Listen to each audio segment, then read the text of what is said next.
नमस्कार किसान साथियों, स्वागत है आपका मेरे यूट्यूब चैनल आज का किसान पर एक नई वीडियो के साथ। और ये जो टॉपिक है हमारा, ये इस बात के ऊपर है कि क्या हमको गहरी हकाई जुताई करवानी चाहिए खेत में।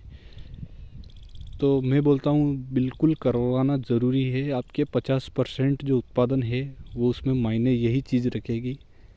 देखिए, अगर आपके खेत में अगर गहरी हकाई जुताई नहीं हुई है, जैसे कि अभी आप मेरे गेहूं की कंडीशन देख रहे हो, कहीं कहीं बालियाँ निकल रही है और कहीं कहीं निकल चुकी है, और गेहूं में किसी भी प्रकार की ज़्यादा फूटान नहीं है। और आप समझ रहे होंगे कि गेहूं में पानी नहीं दिया होगा या इसमें कोई दिक्कत रह गई होगी। तो देखिए, इसमें कोई दिक्कत नहीं है। इसमें खाद वगैरह सब सही टाइम से टाइम डाला है। इसमें इसमें जिंक सल्फेट का भी प्रयोग कर लिया, इसमें सब चीज़ का प्रयोग कर लिया। लेकिन कंडीशन जो है वो वहाँ अप्लाई हो रही है कि आपके इसमें हकाई जुताई अच्छी नहीं हुई है। और कोई ये मेरे एक खेत में नहीं हुआ, ये जिसने भी ये ट्रैक्टर जहाँ जहाँ चलाया ना इस आदमी ने, देखिए मेरे किराए भाड़े चल रहा था ये ट्रैक्टर, और ये मेरे भाई का ट्रैक्टर है परिवार में। अब मैं क्या बोलूँ, उसको भी पैसे दे रहा हूँ मैं, कोई मुफ्त में काम तो करवा नहीं रहा हूँ। लेकिन उसने जो है इस बार जो है मेरा पूरा खेत चौपट कर दिया है। एक तरह से उसने हकाई जुताई अच्छी नहीं की है। फर्स्ट हकाई थोड़ी बहुत अच्छी की, लेकिन जब उसने सेकंड हकाई की तो उसने हेवी टाप डाल के सिर्फ 4 उंगली इतना टीलर लगाया। और उसके बाद जो है हर काम उसने स्पीड में किया है, यानी कि उसके किराए भाड़े का काम रहता है तो उसने हर काम जल्दी जल्दी किया। अब मैं बता देता हूँ, आपने मेरे वीडियो देखे होंगे पुराने। मैंने मेसी 241 241 पे जो है मैंने ट्रैक्टर चला रखा है। आप टीलर भी देख सकते हो पीछे, थोड़ा सा शॉर्ट वीडियो है। लेकिन कभी मौका मिलेगा, अगर फिर गर्मी के दिनों में हकाई जुताई करूँगा तब मैं पूरा उसका वीडियो डालूँगा। और उस पर जो है आपने देखा होगा, मैंने रेस जो है वो 10 11 12 की रेस रख रखी है। तो देखिए वो ज़मीन का फ़र्क रहता है। आप कहीं कहीं वीडियो में देखते हो 15 16 की रेस रहती है, वो ट्रैक्टर बहुत स्पीड में जा रहा हो और अच्छी हकाई जुताई कर रहा है, बहुत ज़ोरदार चल रहा है ट्रैक्टर। तो वो देखिए ज़मीन का फ़र्क रहता है। कहीं जैसे मैं यहाँ रहता हूँ तो यहाँ पे मिट्टी काफ़ी हार्ड है, और हार्ड जो मिट्टी रहती है उसमें उसके हिसाब से ट्रैक्टर चलाना पड़ता है। मिट्टी के हिसाब से ट्रैक्टर चलता है, खेत के हिसाब से ट्रैक्टर चलता है। ऐसा नहीं है आपके वहाँ देख रहे हो 15 की रेस पे चल रहा है और अपन देख रहे हैं कि अपनी हार्ड ज़मीन में ट्रैक्टर चलाएंगे, टीलर चलाएंगे, तो उससे नुकसान हो जाएगा ट्रैक्टर में। और मान लीजिए खेत का भी फ़र्क रहता है, कहीं किसी खेत में पत्थर ज़्यादा रहते हैं तो उस चीज़ को भी देखना पड़ता है। अब मेरे जो ये भाई है, इसने लगभग जो है मेरे 4 साल से काम किया, लेकिन इस बार इसने मेरा काम पूरा बिगाड़ दिया। इसने हकाई जुताई नहीं की है, और गेहूँ जो है इस बार मेरे पूरे बुआई में भी इसने ख़राब कर दी मेरी खेती, और इसने हकाई जुताई में भी ख़राब कर दी है। तो देखिए, जितना गहरी हकाई जुताई होगी ना, उतना उस पौधे, कोई सी भी फसल हुई, अपनी लहसुन की फसल हुई चाहे अपनी अफीम की फसल हुई, तो जड़ जितना गहराई में जाएगी उतना वो पानी ऑब्जर्वेशन करेगी, पोषक तत्वों को ऑब्जर्वेशन करेगी। लेकिन अगर आप टीलर जो है अगर ऊपर ऊपर दौड़ा रहे हो, या आपने पहली हकाई अच्छी कर ली और सेकंड में आप ऊपर ऊपर दौड़ा रहे हो, तो उससे कुछ मतलब नहीं है। देखिए, थोड़ा सा टिलर भी लगाना ज़रूरी रहता है। जितना गहराई पे खेत खुलेगा उतना पौधा जो रहेगा वो अंदर जड़े जाएगी, जितना अंदर जड़े जाएगी उतना पौधे में हरा भरा रहेगा, अच्छा चलेगा, कोई दिक्कत वाली उसमें बात नहीं आएगी, पौधे में किसी प्रकार का रोग भी नहीं रहेगा। और जो भी हम खाद वगैरह उर्वरक डालते हैं ये तो मायने रखते ही है, लेकिन 50% हमारे जो खेत रहता है उसमें जो है हकाई जुताई काफ़ी मायने रखती है। अगर आप देखो तो यहाँ पे जो है मेरे खेत में यहाँ पे काफ़ी फसल ख़राब हो चुकी है, और ये 20 कुंटल 4 बीघे के गेहूँ भी निकल जाए ना, वो मेरे को सबसे बड़ी बात लग रही है इसमें। और यहाँ पे क्या है, गए साल जो था यहाँ पे लहसुन था मेरे, और पिछले साल जहाँ मेरे गेहूँ थे ना वहाँ पे अच्छी गहरी जुताई थी, तो मेरे 3 बीघे के गेहूँ जो है वो लगभग 42 कुंटल गेहूँ निकाले हैं। 3 बीघे के 42 कुंटल गेहूँ निकाले थे, और मैंने 2200 रुपये के भाव के गेहूँ वहीं वहीं बेच दिए थे मैंने। और 3 बीघे के मेरे 2200 के भाव के मैंने 42 कुंटल गेहूँ बेच दिए थे। 42 कुंटल गेहूँ निकले थे, तो वहाँ पे क्या है, गहरी अच्छी तरीके से हकाई जुताई थी, और खेत जो है उस वो काफ़ी बढ़िया मुलायम था, इसलिए मेरे, और इससे जो काफ़ी लेट था, लेकिन मेरे जो है गेहूँ थे, मैंने उस मेरे भाई को बताया कि देख तूने ऐसी हकाई जुताई की और इस प्रकार से मेरा खेत बिगाड़ दिया। तो देखिए, ये भी बता देता हूँ मैं, अगर फसल बिगड़ जाती है तो हम फिर भी उसको सुधार सकते हैं, लेकिन अगर खेत बिगड़ जाए ना, उसको हम कभी नहीं सुधार सकते। उसके लिए तो हमको फिर 1 साल रुकना पड़ेगा, और वही वापस वही टाइम आने में 1 साल लगेगा। तो अभी टाइम था अभी गेहूँ का, तो इसने क्या किया कि गेहूँ पूरी तरह से मेरे बिगाड़ दिए हैं, और हाइट भी नहीं है गेहूं में और ज़्यादा कल्ले भी नहीं बने। इसमें मैंने सब डाल दिया, यूरिया डाल दिया, इसमें मैंने डीएपी डाल दिया था शुरुआत से, इसमें मैंने सब कुछ डाल दिया था। इसमें मैंने माइक्रो न्यूट्रिएंट डाल दिया, इसमें मैंने जिंक सल्फेट का प्रयोग कर लिया, इसमें 19-19 का स्प्रे कर लिया, लेकिन कंडीशन वही है। तो मैं बता रहा हूँ, अगर जड़ गहराई पे नहीं जाएगी तो ये दिक्कत आएगी। चाहे आप इसमें कितने भी प्रकार के पोषक तत्व और कितने भी प्रकार का खाद क्यों ना डाल दीजिए, समस्या वही रहेगी।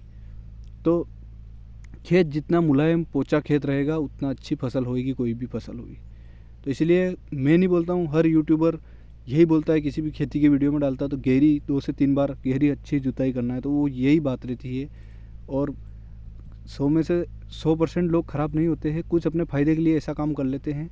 देखिए, कुछ रहते हैं जो अपने टायर बचाने के चक्कर में या तेल बचाने के चक्कर में ऐसा काम कर लेते हैं, लेकिन कोई सब आदमी या सब किराए भाड़े जो ट्रैक्टर चलाते हैं वो कोई गलत नहीं होता है, लेकिन कुछ अपने स्वार्थ के लिए, कुछ 100 में से 1 आदमी कुछ ऐसा रहता है जो ऐसा काम करते हैं। और ये मेरे जो है गेहूँ आप देख रहे हो बिल्कुल बिगड़ चुके हैं गेहूँ, और ये कंडीशन है कि अब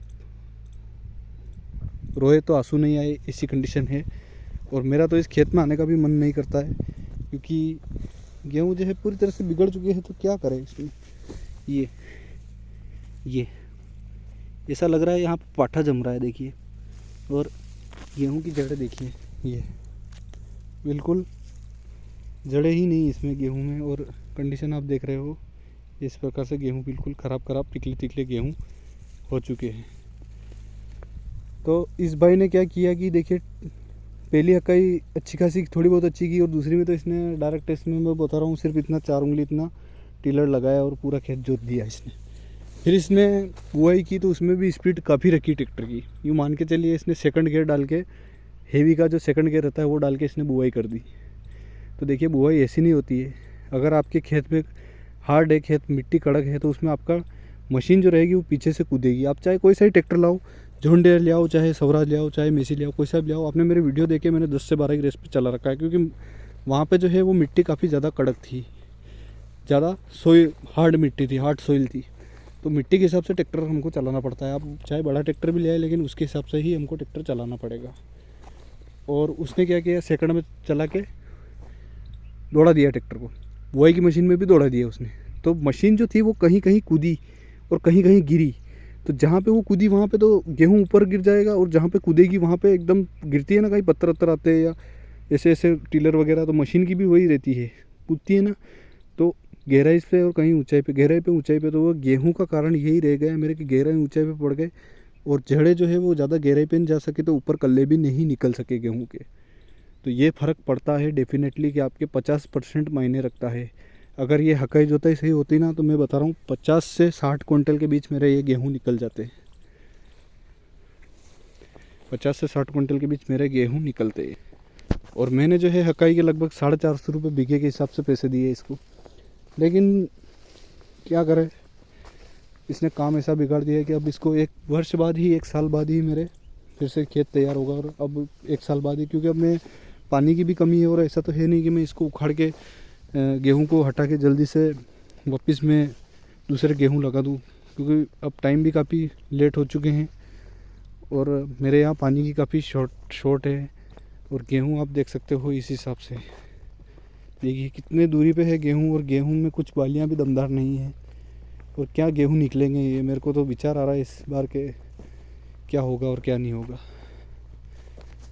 अब इसमें दवा भी सेम वही थी, सब कुछ वही डाला मैंने, खाद भी वो वही डाला है। और अब मैं जो है, जहाँ पे गहरी अच्छी जुताई हुई ना, वहाँ पे मैं जो का खेत है, वहाँ पे मैंने जॉन डियर ट्रैक्टर था मेरे दोस्त के 5105, उससे मैंने खुद हकाई की, और वहाँ का वीडियो भी मैं बताऊँगा आपको, देखना। ये देखिए, ये रहे जो, और यहाँ पे गए साल गेहूँ थे और इस साल जो लगाए हैं, और गहरी जुताई का ये फ़र्क रहता है। देखिए, इसमें भी मैंने खरपतवार नाशक का प्रयोग कर रखा है, और कल्ले आप देख सकते हो कि किस प्रकार से इसमें कल्ले बने हैं, देखिए। और एक जो रहेगा, ये देखिए, इसको जो मैं उपाड़ के बताता हूँ। अब इसकी जड़ें देखिए आप, इसकी जड़ें जो है वो काफ़ी लंबी है, आप देख सकते हो। इसकी जड़ें जो है काफ़ी लंबी है और काफ़ी बढ़िया है, किसी प्रकार का कोई इसमें रोग नहीं है। ये देखिए, ये तो ये फ़र्क रहता है गहरी जुताई हकई जुताई का।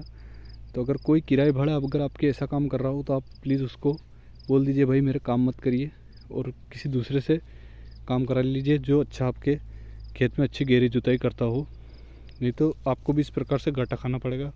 तो मेरा जो है इस बार लगभग मैं बोल रहा हूँ 20 कुंटल गेहूँ भी इस खेत के निकल जाएंगे 4 बीघे के, तो मैं समझ लूँगा मेरा भाग्य है, नहीं तो मेरे को जो है घाटा खाना पड़ेगा। और काफ़ी पैसा लगता है खेती में भी, हर चीज़ का पैसा लगता है, दवाई खाद का, हर चीज़ के, मज़दूर के, सबके पैसे लगते हैं। खेती ऐसे नहीं होती है और काफ़ी महंगाई वाला ज़माना है, तो हर चीज़ की महंगाई है, हर चीज़ के पैसे लगते हैं। जो खेती से करता है, जो माल निकालता है, जो कमाता है, कितने पैसे शुरुआत में लगते हैं उसी को पता है। जब मंडी जाता है माल भर के तब पता चलता है कितना घाटा हुआ और कितना मुनाफा हुआ। तो उम्मीद करता हूँ ये एक ज़रूरी वीडियो था अपने चैनल पर डालना, तो मैंने सोचा डाल दूँ। तो इस हिसाब से थोड़ा वीडियो लंबा है, लेकिन समस्या यहाँ इस प्रकार से रहती है, इसलिए गहरी जुताई हकई जुताई अपने खेत में ज़रूर कराएं। अगर फसल जो रहेगी, फसल बिगड़ जाएगी वो सुधर जाएगी, लेकिन अगर खेत जो बिगड़ जाएगा वो नहीं सुधरेगा, वो 1 साल बाद ही सुधरेगा। तो याद रखना इस चीज़ को। जय जवान जय किसान, धन्यवाद। मिलते हैं अगले वीडियो में।